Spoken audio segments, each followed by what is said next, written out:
নমস্কার, আমার চ্যানেলে সকলকে স্বাগত জানাই।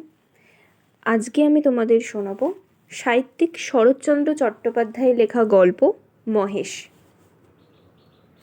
গ্রামের নাম কাশীপুর। গ্রাম ছোট, জমিদার আরও ছোট। দাপটে তার প্রজারা টু শব্দটি করতে পারে না, এমনই প্রতাপ।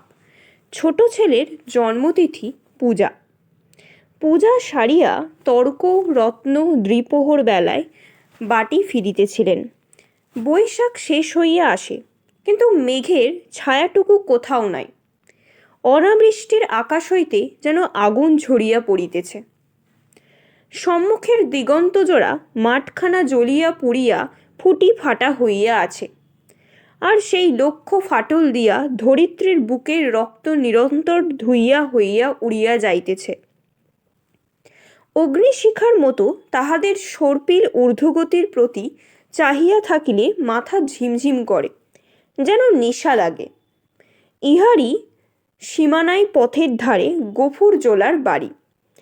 তাহার মাটির প্রাচীর পড়িয়া গিয়া প্রাঙ্গণ আসিয়া পথে মিশিয়াছে, এবং অন্তপুরের লজ্জা সম্ভ্র পথিকের করুণাময় আত্মসমর্পণ করিয়া নিশ্চিন্ত হইয়াছে। পথের ধারে একটা পিটালি গাছের ছায়ায় দাঁড়াইয়া তর্করত্ন উচ্চ কণ্ঠে ডাক দিলেন, ওরে ও গফুর, বলি ঘরে আছিস? তাহার বছর দশেকের মেয়ে দুয়ারে দাঁড়াইয়া সাড়া দিল, কেন বাবাকে? বাবার যে জ্বর, জ্বর ডেকে দে হারামজাদাকে, পাষণ্ড স্নেচ্ছ।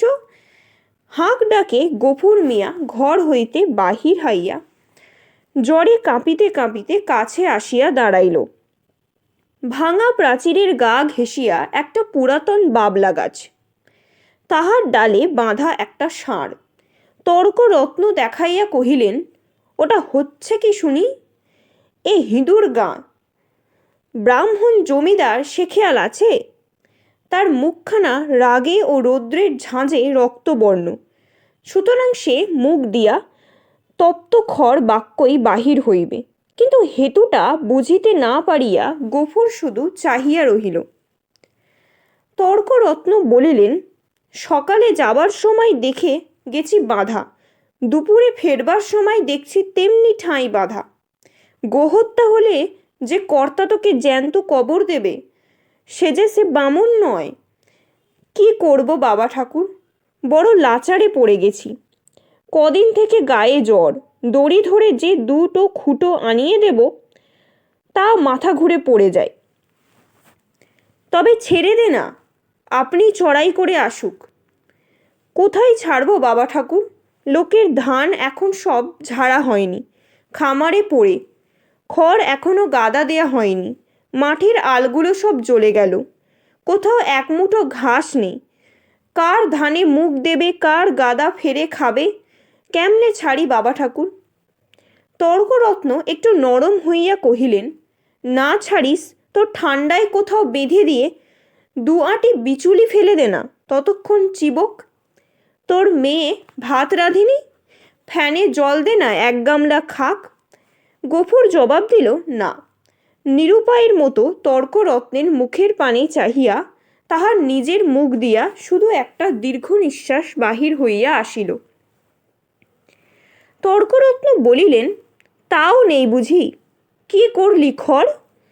ভাগে এবার যে পেলি সমস্ত বেচে পেটাই নমো। গরুটার জন্যেও এক আঁটি ফেলে রাখতে নেই? ব্যাটা কসাই! এই নিষ্ঠুর অভিযোগে গফুরের যেন বাক্যরোধ হইয়া গেল। ক্ষণেক পরে ধীরে ধীরে কহিল, কাহন খানেক খড় এবারে ভাগ পেয়েছিলাম, কিন্তু গেল সনের বকেয়া বলে কর্তামশাই সব ধরে রাখলেন। কেঁদে কেটে হাতে পায়ে পড়ে বললাম, বাবুমশাই, হাকিম তুমি, তোমার রাজত্বে ছেড়ে আর পালাবো কোথায়? আমাকে ৫-১০ বিচুলিও না হয় দাও। চালে খড় নেই, একখানি ঘর বাপ বেটিতে থাকি, তাও না হয় তালপাতার গোজা গাঁজা দিয়ে এই বর্ষাটা কাটিয়ে দেব, কিন্তু খেতে না পেয়ে আমার মহেশ মারা যাবে।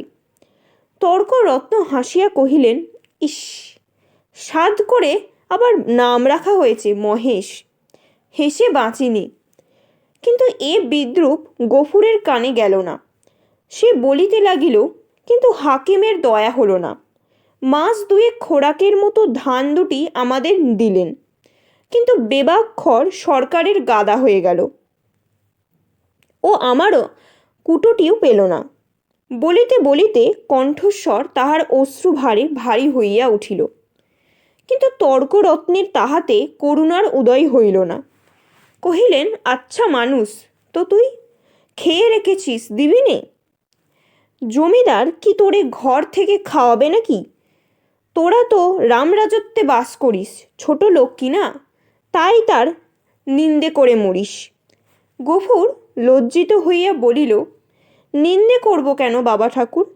নিন্দে তার আমরা করিনি, কিন্তু কোথা থেকে দিই বলো তো? বিঘে চারেক জমি ভাগে করি, কিন্তু উপরি উপরি 2 শন অজান্মা মাঠের ধান মাঠে শুকিয়ে গেল। বাপ বেটিতে দুবেলা দুটো পেট ভরে খেতে পর্যন্ত পাইনি।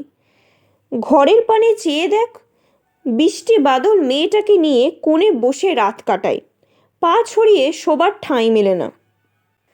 মহেশকে একটিবার তাকিয়ে দেখ, পাঁজরা গোনা যাচ্ছে। দাও না ঠাকুর মশাই, কাহন 2 ধার, গরুটাকে 2 দিন পেট পুড়ে খেতে দিই। বলিতে বলিতেই সে ধপ করিয়া ব্রাহ্মণের পায়ের কাছে বসিয়া পড়িল। তর্করত্ন তীরবৎ 2 পা পিছাইয়া গিয়া কহিলেন, আমর ছুঁয়ে ফেলবি নাকি? না বাবা ঠাকুর, ছোবো না। ছোবো কেন? কিন্তু দাও এবার আমাকে কাহন 2 খড়। তোমার 4-4টে গাদা সেদিন ডেকে এসেছি, একটে দিলে তুমি টেরও পাবে না।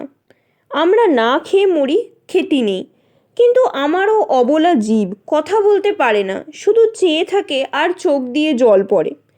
তর্করত্ন কহিল, ধার নিবি? শুধবি কি করে শুনি? গফুর আশান্বিত হইয়া ব্যগ্র স্বরে বলিয়া উঠিল, যেমন করে পারি শুধব বাবা ঠাকুর, তোমাকে ফাঁকি দেব না।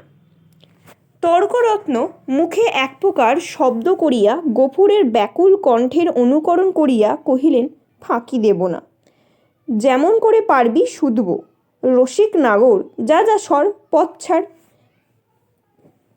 ঘরে যাই, বেলা বয়ে গেল। এই বলিয়া তিনি একটু মুচকিয়া হাসিয়া পা বাড়াইয়া সহসা সভয়ে পিছিয়া গিয়া সক্রোধে বলিয়া উঠিলেন, আমর সিংনেরে আসে যে, গুতবে নাকি? গফুর উঠিয়া দাঁড়াইল। ঠাকুরের হাতে ফল মূল ও ভিজা চালের পুটুলি ছিল। সেইটা দেখাইয়া কহিল, গন্ধ পেয়েছে, 1 মুঠো খেতে চাই। খেতে চাই তা বটে, যেমন চাষা তার তেমনি বলদ। খড় জোটে না, চালকলা খাওয়া চাই, পথ থেকে সরিয়ে বাঁধ। যে সিং কোন দিন দেখছি কাকে খুন করবে। এই বলিয়া তর্করত্ন পাশ কাটাইয়া হনহন করিয়া চলিয়া গেলেন। গফুর সেদিক হইতে দৃষ্টি ফিরাইয়া ক্ষণকালে স্তব্ধ হইয়া মহেশের মুখের দিকে চাহিয়া রহিল। তাহার নিবিড় গভীর কালো চোখ দুটি বেদনা ও ক্ষুধায় ভরা। কহিল, তোকে দিলে না 1 মুঠো, ওদের অনেক আছে, তবু দেয় না। না দিগ্গে।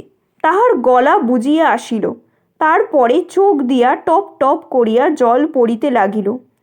কাছে আসিয়া নীরবে ধীরে ধীরে তাহার গলায়, মাথায়, পিঠে হাত বুলাইয়া দিতে দিতে চুপি চুপি বলিতে লাগিল, মহেশ, তুই আমার ছেলে, তুই আমার 8 শন প্রতিপালন করে বুড়ো হয়েছিস। তোকে আমি পেট পুড়ে খেতে দিতে পারিনি, কিন্তু তুই তো জানিস তোকে আমি কত ভালোবাসি। মহেশ প্রত্যুত্তরে শুধু গলা বাড়াইয়া আরামে চোখ বুজিয়া রহিল।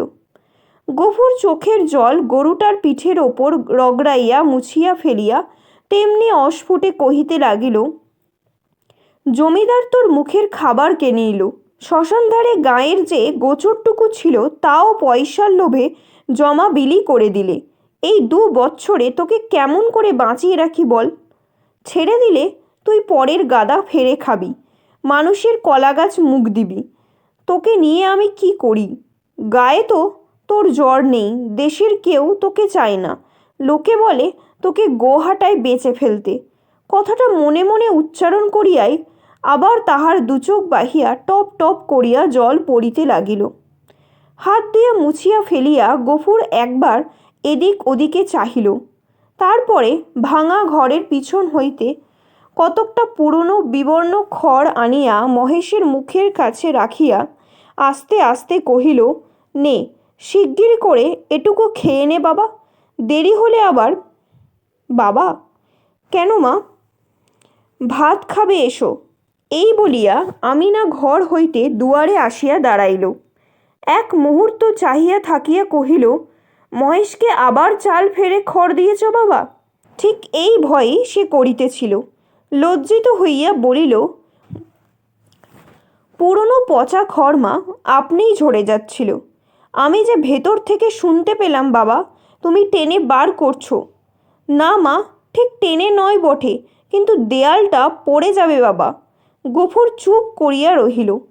একটি মাত্র ঘর ছাড়া যে তার সবই গেছে, এবং এমন ধারা করিলে আগামী বর্ষায় ইহাও টিকিবে না, একথা তাহার নিজের চেয়ে আর কে বেশি জানে। অথচ এই উপায়ই বা কটা দিন চলে। মেয়ে কহিল, হাত ধুয়ে ভাত খাবে এসো বাবা, আমি বেড়ে দিয়েছি। গফুর কহিল, ফ্যানটুকু দে তো মা, একবার খাইয়ে দিই। ফ্যান যে আজ নেই বাবা, হাঁড়িতেই মরে গেছে। নেই? গফুর নীরব হইয়া রহিল। দুঃখের দিনে এটুকুও যে নষ্ট করা যায় না, এই যে 10 বছরের মেয়েটাও তাহা বুঝিয়াছে। হাত ধুইয়া সে ঘরের মধ্যে গিয়া দাঁড়াইল। একটা পিতলের থালায় পিতার সাকান্ন সাজাইয়া দিয়া কন্যা নিজের জন্য একখানি মাটির শাকনিতে ভাত বাড়িয়া লইয়াছে। চাহিয়া চাহিয়া গফুর আস্তে আস্তে কহিল, আমিনা, আমার গায়ে যে আবার শীত করে মা, জ্বর গায়ে খাওয়া কি ভালো? আমিনা উদ্বিগ্ন মুখে কহিল, কিন্তু তখন যে বললে বড় খিদে পেয়েছে।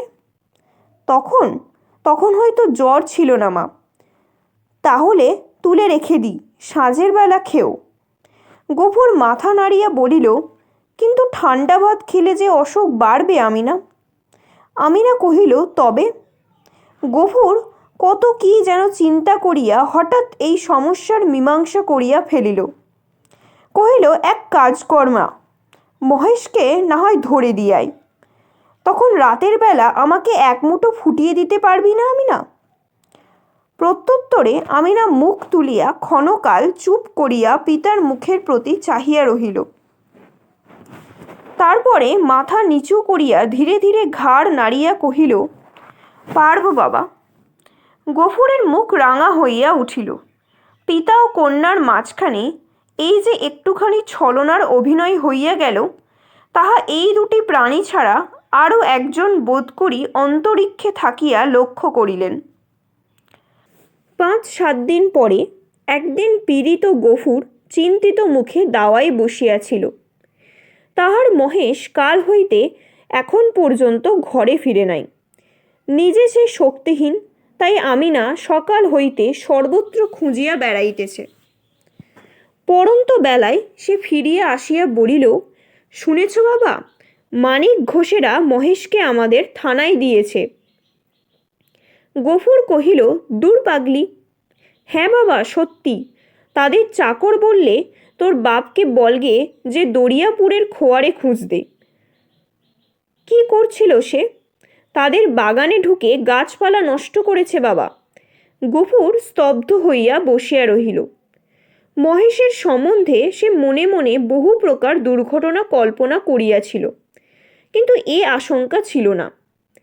সে যেমন নিরীহ তেমনি গরিব, সুতরাং প্রতিবেশী কেহ তাকে এত বড় শাস্তি দিতে পারে এই ভয় তাহার হয় নাই। বিশেষত মানিক ঘোষ, গো ব্রাহ্মণে ভক্তি তাহার এই অঞ্চলে বিখ্যাত। মেয়ে কহিল, বেলা যে পড়ে এলো বাবা, মহেশকে আনতে যাবে না? গফুর বলিল, না, কিন্তু তারা যে বললে 3 দিন হলেই পুলিশের লোক তাকে গোহাটায় বেচে ফেলবে। গফুর কহিল, ফেলুকগে। গোহাটা বস্তুটা যে ঠিক কি আমিনা তাহা জানিত না, কিন্তু মহেশের সম্পর্কে ইহার উল্লেখ মাত্রই তাহার পিতা যে কিরূপ বিচলিত হইয়া উঠিত, ইহা সে বহুবার লক্ষ্য করিয়াছে। কিন্তু আজ সে আর কোনো কথা না কহিয়া আস্তে আস্তে চলিয়া গেল। রাতের অন্ধকারে লুকাইয়া গফুর বংশীর দোকানে আসিয়া কহিল, খুড়ো, একটা টাকা দিতে হবে। এই বলিয়া সে তাহার পিতলের থালাটি বসিবার মাচার নিচে রাখিয়া দিল। কিন্তু বস্তুটির ওজন ইত্যাদির বংশীর সুপরিচিত। বছর দুইয়ের মধ্যে সে বার পাঁচেক ইহাকে বন্ধক রাখিয়া একটি করিয়া টাকা দিয়াছে। অতএব আজও আপত্তি করিল না। পরদিন যথাস্থানে আবার মহেশকে দেখা গেল। সেই বাবলাতলা, সেই দড়ি, সেই খুঁটা, সেই তৃণহীন শূন্য আধার, সেই ক্ষুধাতুর কালো চোখের সজল উৎসুক দৃষ্টি। একজন বুড়া গোছের মুসলমান তাহাকে অত্যন্ত তীব্র চক্ষু দিয়া পর্যবেক্ষণ করিতেছিল। অদূরে একধারে দুই হাঁটু জড়ো করিয়া গফুর মিয়া চুপ করিয়া বসিয়াছিল। পরীক্ষা শেষ করিয়া বুড়া চাদরের খুঁট হইতে একখানি 10 টাকার নোট বাহির করিয়া তাহার ভাঁজ খুলিয়া বারবার মসৃণ করিয়া লইয়া তাহার কাছে গিয়া কহিল, আর ভাঙব না, এই পুরোপুরি দিলাম, নাও। গফুর হাত বাড়াইয়া গ্রহণ করিয়া তেমনি নিঃশব্দে বসিয়া রহিল। দুইজন লোক সঙ্গে আসিয়াছিল, তাহারা গরুর দড়ি খুলিবার উদ্যোগ করতেই কিন্তু সে অকস্মাৎ সোজা উঠিয়া দাঁড়াইয়া উদ্ধত কণ্ঠে বলিয়া উঠিল, দড়িতে হাত দিও না বলছি, খবরদার বলছি, ভালো হবে না। তাহারা চমকিয়া গেল। বুড়া আশ্চর্য হইয়া কহিল, কেন? গফুর তেমনি রাগিয়া জবাব দিল, কেন আবার কি? আমার জিনিস আমি বেচিব না, আমার খুশি। এই বলিয়া সে নোটখানা ছুঁড়িয়া ফেলিয়া দিল। তাহারা কহিল, কাল পথে আসতে বায়না নিলে, এই যে, এই নাও, তোমাদের বায়না ফিরিয়ে নাও। এই বলিয়া সে ট্যাঁক হইতে 2টা টাকা বাহির করিয়া ঝনাত করিয়া ফেলিয়া দিল। একটা কলহ বাঁধিয়ার উপক্রম হইয়া দেখিয়া বুড়া হাসিয়া ধীর ভাবে কহিল, চাপ দিয়া আরও 2টা টাকা বেশি নেবে, এই তো? দাও হে, পানি খেতে ওর মেয়ের হাতে 2টা টাকা দাও, কেমন? এই নাও। না, কিন্তু এর বেশি কেউ একটা আদলা দেবে না, তা জানত।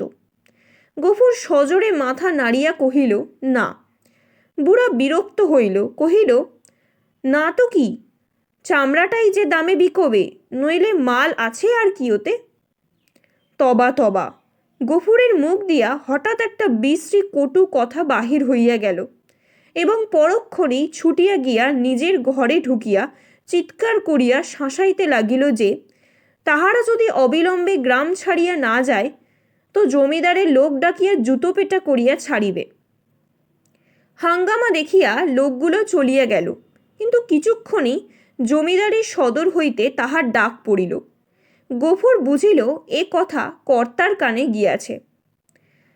সদরে ভদ্র অভদ্র অনেকগুলি ব্যক্তি আসিয়াছিল।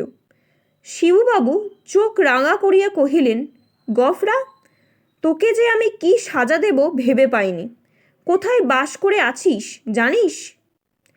গফুর হাতজোড় করিয়া কহিল, জানি, আমরা খেতে পাইনি, নইলে আজ আপনি যা জরিমানা করতেন আমি না করতাম না। সকলে বিস্মিত হইল। এই লোকটাকে জেদি এবং বদমেজাজি বলিয়াই তাহারা জানিত।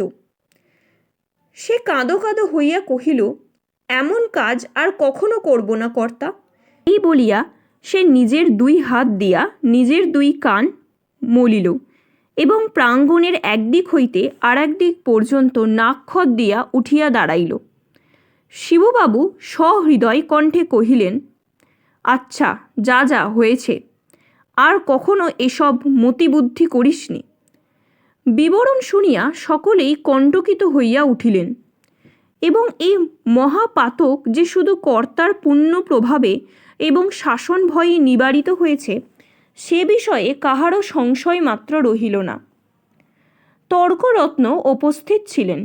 তিনি গো শব্দের শাস্ত্রীয় ব্যাখ্যা করিলেন এবং যে জন্য এই ধর্ম জ্ঞানহীন শ্লেচ্ছ জাতিকে গ্রামের ত্রিসীমানায় বাস করিতে দেয়া নিষিদ্ধ তাহা প্রকাশ করিয়া সকলের জ্ঞাননেত্র বিকশিত করিয়া দিলেন।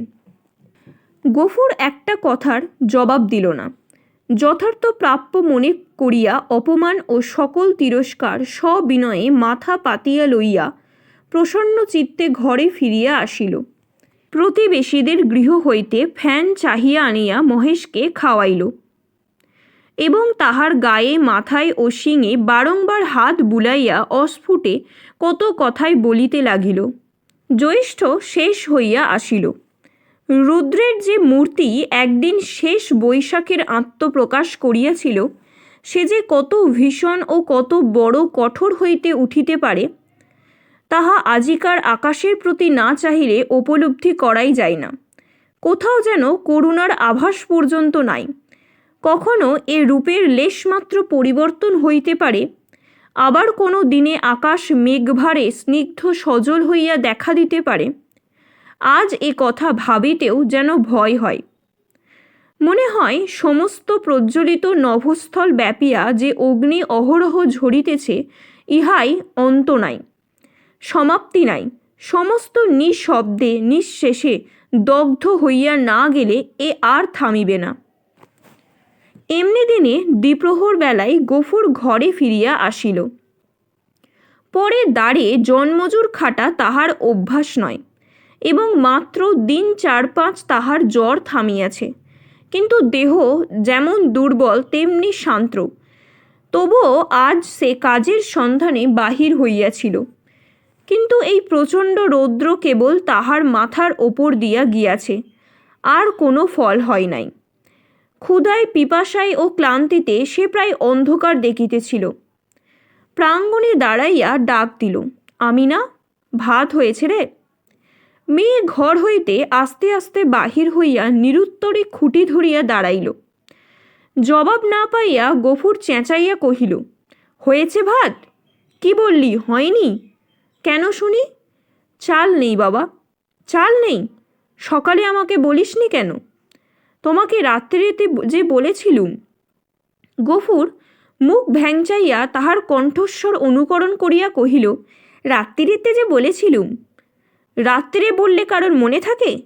নিজের কর্কশ কণ্ঠে ক্রোধ তাহার দ্বিগুণ বাড়িয়া গেল। মুখ অধিকতর বিকৃত করিয়া বলিয়া উঠিল, চাল থাকবে কি করে? রোগা বাপ, খাক নার খাক, বুড়ো মেয়ে 4-5 বার করে তো ভাত গিলবি। এবার থেকে চাল আমি কুলুপ বন্ধ করে রেখে যাব। দে 1 ঘটি জল দে, তেষ্টায় বুক ফেটে গেল। বল তাও নেই? আমি না তেমনি অধোমুখে দাঁড়াইয়া রহিল। কয়েক মুহূর্ত অপেক্ষা করিয়া গফুর যখন বুঝিল গৃহে তৃষ্ণার জল পর্যন্ত নাই, তখন সে আর আত্মসংবরণ করিতে পারিল না। দ্রুত পদে কাছে গিয়া ঠাস করিয়া সশব্দে তাহার গালে 1 চড় কষাইয়া দিয়া কহিল, মুখ পড়া হারামজাদা মেয়ে, সারাদিন তুই কি করিস? এত লোকে মরে, তুই মরিস নি? মেয়ে কথাটি কহিল না। মাটির শূন্য কলসিটি তুলিয়া লইয়া সেই রৌদ্রের মাঝেই চোখ মুছিতে মুছিতে নিঃশব্দে বাহির হইয়া গেল। সে চোখের আড়াল হইতেই কিন্তু গফুরের বুকে শেল বিঁধল। মা মরা এই মেয়েটাকে সে যে কি করিয়া মানুষ করিয়াছে, সে কেবল সেই জানে। তাহার মনে পড়িল, এই তাহার স্নেহশীলা কর্মপরায়ণা শান্ত মেয়েটির কোনো দোষ নাই। ক্ষেতের সামান্য ধান কয়টি ফুরানো পর্যন্ত তাহাদের পেট ভরিয়া দুবেলা অন্ন জোটে না। কোনো দিন একবেলা, কোনো দিন বা তাহাও নয়। দিনে 5-6 বার ভাত খাওয়া যেমন অসম্ভব তেমনি মিথ্যা, এবং পিপাসার জল না থাকার হেতুও তাহার অবিদিত নয়। গ্রামে যে 2-3টা পুষ্করিণী আছে, তাহা একেবারে শুষ্ক। শিবচরণ বাবুর খিড়কির পুকুরে একটু জল আছে, তাহা সাধারণে পাই না। অন্যান্য জলাশয়ের মাঝখানে 2-একটা গর্ত খুঁড়িয়া যাহা জল সঞ্চিত হয়, তাহাতে যেমন কাড়াকাড়ি তেমনি ভিড়। বিশেষত মুসলমান বলিয়া এই ছোট মেয়েটা তো কাছেই ঘেঁষিতে পারে না। ঘণ্টার পর ঘণ্টা দূরে দাঁড়াইয়া বহু অনুনয় বিনয়ে কেহ দয়া করিয়া যদি তাহার পাত্রে ঢালিয়া দেয়, সেইটুকুই সে ঘরে আনে। এই সমস্তই সে জানে। হয়তো আজ জল ছিল না, কিংবা কাড়াকাড়ির মাঝখানে কেহ মেয়েকে তাহার কৃপা করিবার অবসর পায় নাই, এমনই কিছু একটা হইয়া থাকিবে নিশ্চয় বুঝিয়া তাহার নিজের চোখেও জল ভরিয়া আসিল। এমনি সময় জমিদারের পিয়াদা যমদূতের ন্যায় আসিয়া প্রাঙ্গণে দাঁড়াইল। চিৎকার করিয়া ডাকিল, গোফরা, ঘরে আছিস? গফুর তিক্ত কণ্ঠে সাড়া দিয়া কহিল, আছি। কেন? বাবুমশাই ডাকছেন, আয়। গফুর কহিল, আমার খাওয়া দাওয়া হয়নি, পরে যাব। এত বড় স্পর্ধা পিয়াদার সহ্য হইল না। সে কুৎসিত সম্বোধন একটা করিয়া কহিল, বাবুর হুকুম জুতো মারতে মারতে টেনে নিয়ে যেতে। গফুর দ্বিতীয়বার আত্মবিস্মৃত হইল। সেও একটা দুর্বাক্য উচ্চারণ করিয়া কহিল, মহারানীর রাজত্বে কেউ কারোর গোলাম নয়, খাজনা দিয়ে বাস করি, আমি যাব না। কিন্তু সংসারে অত ক্ষুদ্রের অত বড় দোহাই দেয়া শুধু বিফল নয়, বিপদের কারণ। রক্ষা এই যে অত ক্ষীণ কণ্ঠে অত বড় কানে গিয়া পৌঁছায় না, না হলে তাহার মুখের অন্ন চোখের নিদ্রা দুই ঘুচিয়া যাইত। তাহার পরে কি ঘটিল বিস্তারিত করিয়া বলার প্রয়োজন নাই। কিন্তু ঘণ্টাখানেক পরে যখন সে জমিদারির সদর হইতে ফিরিয়া ঘরে গিয়া নিঃশব্দে শুইয়া পড়িল, তখন তাহার চোখ মুখ ফুলিয়া উঠিল। তাহার এত বড় শাস্তির হেতু প্রধানত মহেশ। গফুর বাটি হইতে বাহির হইবার পরে সেও দড়ি ছিঁড়িয়া বাহির হইয়া পড়ে এবং জমিদারের প্রাঙ্গণে ঢুকিয়া ফুল গাছ খাইয়াছে। ধান শুকাইতেছিল, তাহা ফেলিয়া ছড়াইয়া নষ্ট করিয়াছে। পরিশেষে ধরিবার উপক্রম করায় বাবুর ছোট মেয়েকে ফেলিয়া দিয়া পলায়ন করিয়াছে। এইরূপ ঘটনা এই প্রথম নয়, ইতিপূর্বেও ঘটিয়াছে। শুধু গরিব বলিয়াই তাহাকে মাপ করা হয়েছিল। পূর্বের মতো এবারও সে আসিয়া হাতে পায়ে পড়িলে হয়তো ক্ষমা করা হইত। কিন্তু সে যে কর দিয়া বাস করে বলিয়া, কাহারও গোলাম নয় বলিয়া প্রকাশ করিয়াছে, প্রজার মুখে এত বড় স্পর্ধা জমিদার হইয়া শিবচরণবাবু কোনো মতেই সহ্য করিতে পারেন নাই। সেখানে সে প্রহার ও লাঞ্ছনার প্রতিবাদ মাত্র করে নাই, সমস্ত মুখ বুজিয়া সহিয়াছে।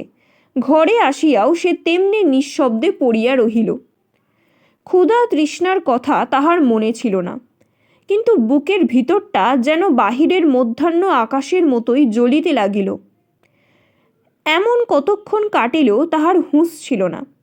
কিন্তু প্রাঙ্গণ হইতে সহসা তাহার মেয়ের আর্তনাদ কানে আসিয়াই সবেগে উঠিয়া দাঁড়াইল এবং ছুটিয়া বাহির আসিতেই দেখিল আমিনা মাটিতে পড়িয়া এবং বিক্ষিপ্ত ভাঙা ঘট হইতে জল ঝরিয়া পড়িতেছে।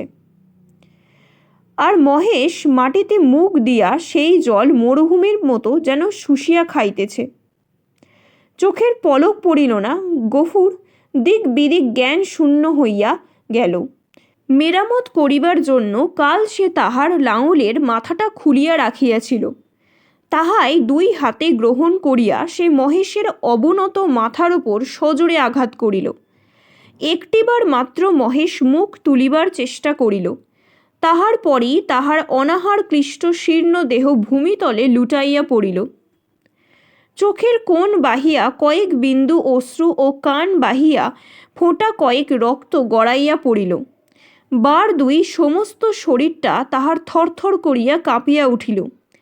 তারপরে সম্মুখ ও পশ্চাতের পা দুটো তাহার যতদূর যাই প্রসারিত করিয়া দিয়া মহেশ শেষ নিঃশ্বাস ত্যাগ করিল। আমিনা কাঁদিয়া উঠিয়া বলিল, কি করিলে বাবা? আমাদের মহেশ যে মরে গেল। গফুর নড়িল না, জবাব দিল না, শুধু নির্বিশেষ চক্ষে আর একজোড়া নিমেষহীন গভীর কালো চক্ষের পানে চাহিয়া পাথরের মতো নিশ্চল হইয়া রহিল। ঘণ্টা দুয়ের মধ্যে সংবাদ পাইয়া গ্রামান্তের মুচির দল আসিয়া জুটিল। তাহারা বাঁশি বাঁধিয়া মহেশকে ভাগাড়ে লইয়া চলিল। তাহাদের হাতে ধারালো চকচকে ছুরি দেখিয়া গফুর শিহরিয়া চক্ষু মুদিল, কিন্তু একটা কথাও কহিল না। পাড়ার লোকে কহিল, তর্করত্নের কাছে ব্যবস্থা নিতে জমিদার লোক পাঠিয়েছেন।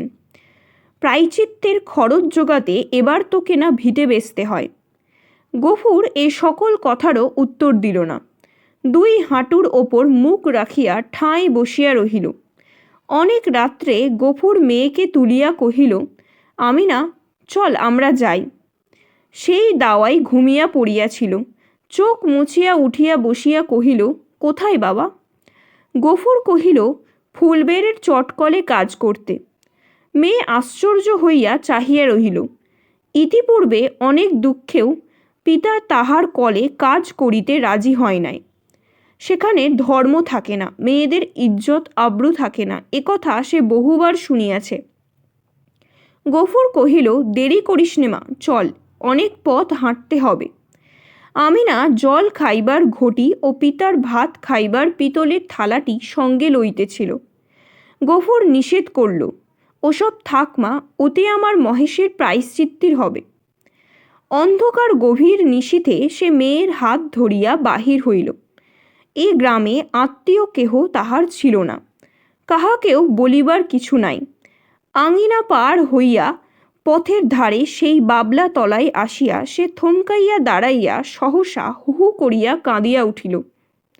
নক্ষত্র খচিত কালো আকাশে মুখ তুলিয়া বলিল, আল্লাহ, আমাকে যত খুশি সাজা দিও, কিন্তু মহেশ আমার তেষ্টা নিয়ে মরেছে। তার চরে খাবার এতটুকু জমি কেউ রাখিনি, যে তোমার দেয়া মাটির ঘাস, তোমার দেয়া তৃষ্ণার জল তাকে খেতে দেয়নি। তার কসুর তুমি যেন কখনো মাপ করো না। আমাদের আজকের গল্প এই পর্যন্তই। গল্পটি কেমন লাগলো তোমরা অবশ্যই কমেন্টে জানিও। চ্যানেলটাকে লাইক, শেয়ার অ্যান্ড সাবস্ক্রাইব করে দিও। পরের দিন একটা আবার নতুন গল্প নিয়ে দেখা হবে। Thank you for watching.